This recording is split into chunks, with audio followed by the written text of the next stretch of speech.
नमस्कार मेरे प्यारे दोस्त, एक बार बताएंगे कि आप लोग कैसे हैं। आशा करता हूँ, उम्मीद करता हूँ कि मेरे प्यारे दोस्त बिल्कुल बेहतरीन हैं और उसी जोश के साथ अब की बार रेलवे पार की तैयारी कर रहे हैं। और आप लोगों से कह रहे हैं कि साइंस का एक बैच चलाया गया भैया। साइंस का जो कि निःशुल्क वीडियो चलाया गया, जिसमें 1000 साइंस के क्वेश्चन को रखा गया है। और ज़्यादा नहीं, डेली 15 से 20 क्वेश्चन के हमें प्रैक्टिस कराने जाएंगे। तो यानी कि 20 क्वेश्चन मान लीजिए अगर रोज होगा तो 20 धम्मा 200, तो मान लीजिए 50 दिन में आपके पूरे 1000 क्वेश्चन का पूरा सेशन जो है पूर्ण हो जाएगा 1000 प्रश्न के। तो ये बैच जो कि निःशुल्क है दोस्तों। अब इस बैच की मैं क्या कहते हैं बड़ाई तो नहीं करूंगा, लेकिन हाँ मैं इतना जरूर बताऊंगा कि वीडियो देखने के बाद आप इस वीडियो के फैन हो जाएंगे, क्योंकि ये ग्रुप डी, एनटीपीसी या किसी भी एलपी, किसी भी भर्ती परीक्षा के लिए, रेलवे के लिए बहुत ही रामबाण है। तो चलिए, आप लोगों का स्वागत है एक बार फिर से हमारे यूट्यूब चैनल पर। हमारे प्यारे दोस्त के सभी के माँ बाप को हमारा प्रणाम है, नमस्कार है कि आपके माँ बाप आपको इतनी व्यवस्था दे रहे हैं पढ़ने के लिए, तो आप जरूर इसका लाभ उठाइए।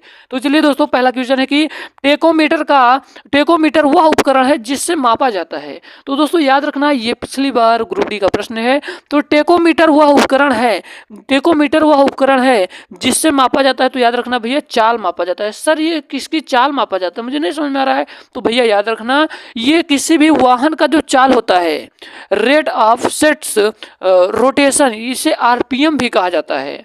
तो याद रखना कि आरपीएम यानी कि ये वाहनों का चाल नापने का काम करता है। और साथ ही साथ वायुयान की गति, यानी कि वायुयान की गति भी यही नापता है।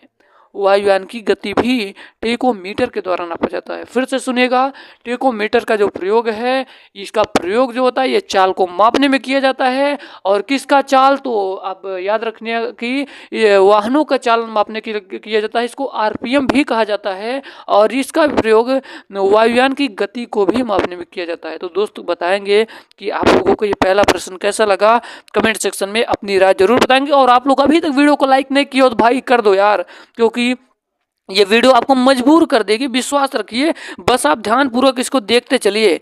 काम तमाम तो मैं करूंगा 1000 क्वेश्चन देखने के बाद। देखिए, कह रहा है कि 72 किलोमीटर पर घंटा की चाल को मीटर पर सेकंड में बदलना है। तो याद रखना, 72 किलोमीटर पर घंटा को जब भी कहेगा कि मीटर पर सेकंड में बदलिए, तो याद रखना 5/18 से गुणा कर देना है। 18 चौका 72, 5 चौका 20 हो जाएगा मीटर पर सेकंड। और अगर यही बात करता कि भैया एक काम करिए, इसका देखिए, इसका राइट आंसर होगा 20। अगर यही पूछेगा कि 20 मीटर पर सेकंड को भैया आप क्या करिए, किलोमीटर में बदलिए, तो याद रखना दोस्त, किलोमीटर में पर घंटे में बदलने के लिए क्या किया जाता है, इसको 18/5 से, यानी कि 5 चौके 20, 18 चौके 72 आ गया ना। तो जब भी बात करेगा किलोमीटर प्रति घंटा को मीटर प्रति सेकंड में बदलने के लिए, तो आपको क्या करना है, बहुत आराम से 5/18 से गुणा कर देना है। और इसी प्रकार से अगर आपसे पूछेगा कि आप ये बताइए मीटर प्रति सेकंड को किलोमीटर में कैसे बदलोगे, तो आप क्या करेंगे, 18/5 से गुणा करना पड़ेगा। उम्मीद करता हूँ, आशा करता हूँ मेरे सारे भाई को दूसरा नंबर का प्रश्न भी कंप्लीट होता हुआ। अगला प्रश्न आपकी स्क्रीन के सामने कह रहा है कि 150 किलोग्राम द्रव्यमान की एक वस्तु है जो कि 5 सेकंड में 6 मीटर प्रति सेकंड इनवर्स से 16 मीटर प्रति सेकंड के वेग से त्वरित होती है। तो इसका त्वरण बताइए। तो आपको बताना है, त्वरण बताना है। ये सारे क्वेश्चन जो कि आरआरबी के द्वारा बताए गए पूछे गए प्रश्न है। तो आपको 1000 क्वेश्चन मात्र 20 से 25 दिन के अंदर, मान लीजिए 40-40 दिन लगेंगे, लेकिन आप दोस्तों अगर आप ईमानदारी से करेंगे तो पेपर तक तो आपका काम हो जाएगा। साइंस के पोर्शन में आपको कहीं भी कमी नहीं मिलेगी, क्योंकि फिजिक्स, केमिस्ट्री, बायो, इनका हम बहुत अच्छा सेशन ले रहे हैं। तो आपका 3 नंबर का प्रश्न आपकी स्क्रीन के सामने देखिए। आपको पता होना चाहिए कि त्वरण का एक फार्मूला होता है। सर त्वरण का एक फार्मूला होता है, क्या होता है भैया, वेग परिवर्तन। क्या होता है, वेग परिवर्तन बटे समय। वेग परिवर्तन बटे समय होता है। तो वेग परिवर्तन कितना, 16 और 6 का अंतर निकालेंगे, वेग परिवर्तन, तो यहाँ पर आ जाएगा 10। और समय कितना दिया है, 5 सेकंड। तो 5 ये 150 किलोग्राम द्रव्यमान, ये आपको कंफ्यूजन करने के लिए दिया है दोस्त, त्वरण निकालने के लिए। इससे 5 से कटेगा 2, तो आपका आ जाएगा 2। और आपको बता दूं कि त्वरण का फार्मूला क्या होता है। तो त्वरण का फार्मूला क्या होता है दोस्तों, मीटर पर सेकंड स्क्वायर होता है। मीटर पर सेकंड स्क्वायर होता है, मीटर अपान सेकंड स्क्वायर होता है। तो सेकंड स्क्वायर जब ऊपर जाएगा तो इनवर्स में हो जाएगा, तो 2 मीटर पर सेकंड इनवर्स। यहाँ पर राइट आंसर ऑप्शन नंबर 2 वाला। कहीं नहीं समझ में आया हो तो कमेंट सेक्शन में कमेंट करिएगा, उस कमेंट में मैं आपको आके बता दूंगा, ठीक है। तो कहीं भी आपको दिक्कत नहीं लेनी है।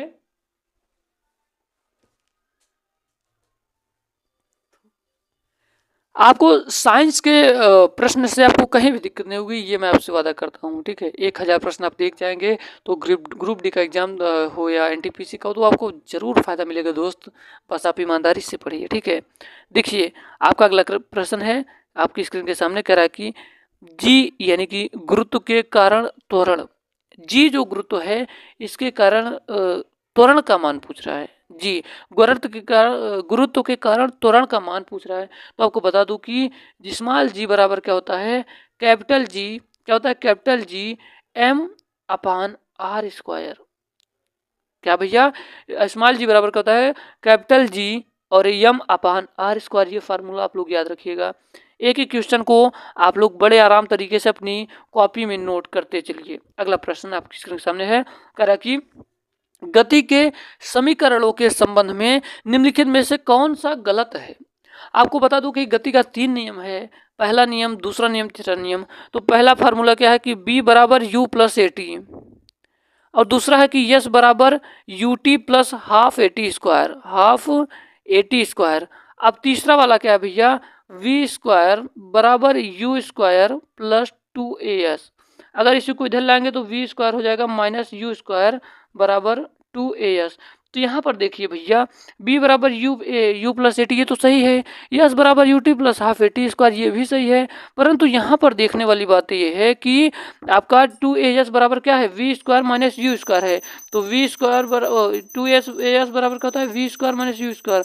तो ये भी सही है, और सही कौन सा नहीं है भैया, तो आपको बताना चाहूँगा दोस्त कि सही कौन सा नहीं है। तो याद रखना भैया कि जो सही नहीं है ऑप्शन नंबर ए वाला, ऑप्शन नंबर कौन सा, ए वाला सही नहीं है। ऑप्शन नंबर ए के साथ जाएगा आपका राइट आंसर। आपका अगला प्रश्न आपकी स्क्रीन के सामने है, कह रहा कि बल गुणे विस्थापन के बराबर होता है। तो याद रखना बल गुणे विस्थापन के बराबर होता है क्या, कार्य बराबर सूत्र याद रखना, बल गुणे विस्थापन होता है, बल गुणे विस्थापन होता है, कार्य बराबर बल गुणे विस्थापन होता है। अगला क्वेश्चन आपकी स्क्रीन के सामने कह रहा है कि वह प्रेक्षण कोण ज्ञात कीजिए जिसके लिए परास और अधिकतम ऊंचाई बराबर होती है। तो इसका याद रखना राइट आंसर क्या होगा, tan इनवर्स 1/4। ठीक है, इतना याद रखना, ठीक है भैया। क्या याद रखेंगे, tan इनवर्स 1/4 होगा इसका राइट आंसर। उम्मीद करता हूँ दोस्तों को, हमारे भाई को ये 7 नंबर का प्रश्न भी बहुत अच्छे तरीके से समझ में आया होगा। अगर आपको कहीं भी डाउट लगता हो कहीं भी, तो आप कमेंट सेक्शन में एक बार कमेंट करके अपनी अब आप जरूर पूछिएगा, ठीक है। हम आप लोगों से यही कहना चाहेंगे। हम लोग चलते हैं अपने अगले प्रश्न की ओर। इसका दोस्तों हो सकता है, देखिए इसका राइट आंसर जो होगा ऑप्शन नंबर बी वाला होगा। यहाँ पर याद रखना tan इनवर्स 4 होगा, ठीक है। आपका अगला प्रश्न है, कह रहा है कि एक लड़के का भार पृथ्वी पर 600 न्यूटन है, यन का मतलब क्या हुआ, तो न्यूटन होगा। इसका चंद्रमा पर भार होगा। तो भाई आपको बता दूं कि अगर आप पृथ्वी पर 6 किलो के हैं तो आप चंद्रमा पर जाएंगे तो 1 किलो खो जाएंगे। तो इसी से अंदाजा लगा दीजिए कि यहाँ का 1/6, 1/6 यानी कि यहाँ पर कोई चीज़ अगर 6 किलो की है तो वहाँ पर 1 किलो की, यानी कि वहाँ पर वेट हल्का हो जाता है, 6 गुना कम हो जाता है इससे। तो अगर पृथ्वी पे आप 600 किलो के हैं तो वहाँ पर जाएंगे तो 100 न्यूटन के हो जाएंगे, ठीक है। राइट आंसर डी वाला हो जाएगा। अगला प्रश्न है, कह रहा है कि आधुनिक एंटीसेप्टिक सर्जरी का जनक कौन है, यानी कि इसकी खोज किसने की थी। तो आधुनिक एंटीसेप्टिक सर्जरी का जो जनक है इसे किसे माना गया भैया, तो आज से आप लोग याद रखना किसे माना गया है। तो याद रखना जोसेफ लिस्टर को माना गया है क्या, आधुनिक एंटीसेप्टिक सर्जरी का जनक। और आपको बता दूं कि एडवर्ड जेनर कौन है, तो याद रखना एडवर्ड जेनर जो है इन्होंने टीके की खोज की थी। एडवर्ड जेनर किसकी खोज की थी, तो टीके की खोज किसने की थी, तो एडवर्ड जेनर ने की थी। और विलियम हार्वे ने रक्त संचरण की खोज विलियम हार्वे ने की थी। और लुई पास्चर जो थे, कौन, लुई पास्चर। तो याद रखना भैया जो लुई पास्चर थे इन्होंने किसकी खोज की थी, तो आप लोग इसका कमेंट में बताइएगा। नहीं, हम लोग आपको बता दे रहे हैं कि यह स्वतः जननवाद के खोज की थी, स्वतः जननवाद के। ऑप्शन नंबर आपका इसमें कौन सा सही होगा भैया, तो याद रखना आपका ऑप्शन नंबर ए वाला सही होगा। जोसेफ लिस्टर ने आधुनिक एंटीसेप्टिक सर्जरी की खोज की थी। आपका अगला क्वेश्चन आपकी स्क्रीन के सामने कह रहा है कि मानव शरीर के किस भाग में पायरिया रोग लगता है? तो याद रखना ये दांत और मसूड़े में होता है। इसमें क्या होता है भैया, इसमें दांत जो होता है दांत पीला हो जाता है, हल्का हल्का क्या काफी पीला हो जाता है और मसूड़ों से आपका खून आने लगता है, तो समझ जाएगा कि ये पायरिया का वजह है। ठीक है, ये सारे रेलवे में पूछे गए प्रश्न है, तो आप आराम से इसको देखिए। कह रहा कि आर्कटूवेस के नियम में कहा गया है कि अगर रासायनिक तत्वों को बढ़ते हुए परमाणु भार के अनुसार व्यवस्थित किया जाता है तो प्रत्येक तत्वों के अंतराल के बाद समान भौतिक और रासायनिक गुणों वाले तत्व आते हैं। तो दोस्तों 11 नंबर का क्वेश्चन का राइट आंसर ऑप्शन नंबर कौन होगा? ऑप्शन नंबर सी वाला करेक्ट आंसर होगा। ठीक है, उम्मीद करता हूँ दोस्तों को, हमारे प्यारे भाई को, सबको एक तरफ से एक एक प्रश्न समझ में आया होगा। एक क्वेश्चन में कहीं डाउट है तो हम आपको बताएंगे कौन सा क्वेश्चन है, तो उसको हम कमेंट सेक्शन में पिन कर देंगे। हम नहीं चाहते कि हमारे कोई भी विद्यार्थियों को गलत तरीके से पढ़ाया समझाया जाए, तो आपको निःशुल्क दिया जा रहा है, तो इसका जरूर लाभ उठाइए। जब एक वस्तु स्वतंत्र रूप से गिरती है तो इसका यानी कि इसकी क्या हो जाता है? जब एक वस्तु है स्वतंत्र रूप से गिरती है तो क्या होता है? ऑप्शन नंबर ए है कि गतिज ऊर्जा से स्थितिज ऊर्जा में परिवर्तित हो जाती है, कि स्थितिज ऊर्जा से गतिज ऊर्जा में परिवर्तित हो जाती है, कि संवेग गुरुत्वाकर्षण बल में परिवर्तित हो जाती है, कि गुरुत्वाकर्षण बल संवेग में परिवर्तित हो जाती है। तो दोस्तों याद रखना ये बहुत फंसाता है क्वेश्चन, तो याद रखना इसका जो राइट आंसर होगा ऑप्शन नंबर बी वाला से हो जाएगा कि स्थितिज ऊर्जा से गतिज ऊर्जा में परिवर्तित हो जाती है। बहुत अच्छा क्वेश्चन है, बहुत फंसा देता है, बहुत बच्चों को फंसाता है। याद रखना यहाँ पर क्या होगा कि इसका अभी तक हमने आंसर क्या नहीं बताया क्या भैया? यहाँ पर आपका 7 होगा, याद रखना। ठीक है, यहाँ पर देखिए कह रहा कि क्या कह रहा कि जब एक वस्तु स्वतंत्र रूप से गिरती है तो इसकी स्थिति क्या हो जाती है? तो याद रखना पहले वो क्या होती है? स्थितिज ऊर्जा में होती है, उसके बाद ये गतिज ऊर्जा में परिवर्तित हो जाती है। ऑप्शन नंबर बी वाला सही होगा। परंतु कुछ विद्यार्थी सोच रहे हैं भैया गतिज ऊर्जा से स्थिति नहीं भैया, जब आप कोई भी वस्तु लिए हैं, मान लीजिए आप पेन लेकर ऐसे पकड़िए, पहले पकड़ लीजिए अपने हाथ में, उठाइए, देखो भैया पहले स्थितिज में है ना, स्थितिज मतलब कि रुकी हुई है, उसके बाद जैसे ही आप छोड़ेंगे क्या होगा, उस वैसे ही आप इसमें क्या होगा, इसमें वेग आ जाएगा, यानी कि ये गतिज ऊर्जा में कन्वर्ट हो जाएगा। आपका अगला प्रश्न आपकी स्क्रीन के सामने है, आप आंसर बताइए। कह रहा कि निम्नलिखित में से कौन सा था तो एक क्षारीय पृथ्वी धातु नहीं है? तो याद रखना दोस्तों क्षारीय धातु नहीं है। तो बहुत अच्छा क्वेश्चन है, बार बार एनटीपीसी में वो प्रश्न है, तो याद रखना पोटेशियम का के होता है। ठीक है, अब हम लोग चलते हैं अपने अगले प्रश्न की ओर। आपका अगला प्रश्न देखते हैं और आप लोग अपना आंसर बताइएगा, अपना राय जरूर बताइए भैया कि वीडियो कैसी लगी, वीडियो आया कि ना, आप लोग कमेंट सेक्शन में बताइएगा। 5 मीटर पर सेकंड के दर से गतिशील एक कण की ऊर्जा 125 जूल है, तो कण का द्रव्यमान पूछा गया है। तो आपको बताना चाहूंगा कि एक फार्मूला है, क्या एक फार्मूला याद करिएगा, ऊर्जा बराबर क्या होता है? हाफ द्रव्यमान इंटू वेग, द्रव्यमान इंटू वेग। तो आप यहाँ पर ऊर्जा के स्थान पे 125 जूल होता है रख दीजिए, हाफ यहाँ पर हाफ होगा, और क्या पूछा? दर मीटर प्रति सेकंड का वेग, यानी कि द्रव्यमान नहीं दिया है, और वेग आपसे पूछा। यहाँ पर देखो ये इधर जाएगा, क्या हो जाएगा 250, और ये 2 इधर चलाएगा, तो क्या हो जाएगा भैया? ये 25 से भाग हो जाएगा, क्या हो जाएगा? 25 से भाग हो जाएगा, आएगा कितना? 10 आएगा। Right answer option number C वाला हो जाएगा। अगला क्वेश्चन है और आपका आज का लास्ट प्रश्न है, तो आज 15 प्रश्न रखते हैं, और कल हम लोग जो कि 20 क्वेश्चन और यानी कि 35 क्वेश्चन तक बढ़ चलेंगे। तो अपनी नोट्स निकालिए, आप उसमें लिखिए, आपको विश्वास दिलाते हैं 1000 क्वेश्चन से बाहर कोई प्रश्न लगभग नहीं आएगा। सूचनाओं का वह समूह जो एक कंप्यूटर को निर्देश करता है कहलाता है।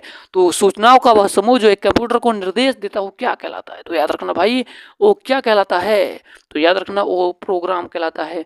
उम्मीद करता हूँ आपको ये प्रश्न समझ में आए होंगे। हाँ, आप लोगों से बताना चाहूंगा कि एक 8 नंबर का 2 प्रश्न है, इसमें थोड़ा सा डाउट है, तो इसको हल करना पड़ेगा भैया। कहाँ गया एक, और 8 नंबर नहीं है वो 7 नंबर का क्वेश्चन, हाँ ये वाला क्वेश्चन है, तो आप लोग इसको रखिएगा, तो हम आपको नेक्स्ट वीडियो में आपको इसका जरूर आंसर बताएंगे। ठीक है, तो आप निश्चिंत रहिए, आपको ऐसे निःशुल्क में आपको वीडियो मिलते रहेंगे। जय हिंद, वंदे मातरम, मेरा भारत महान।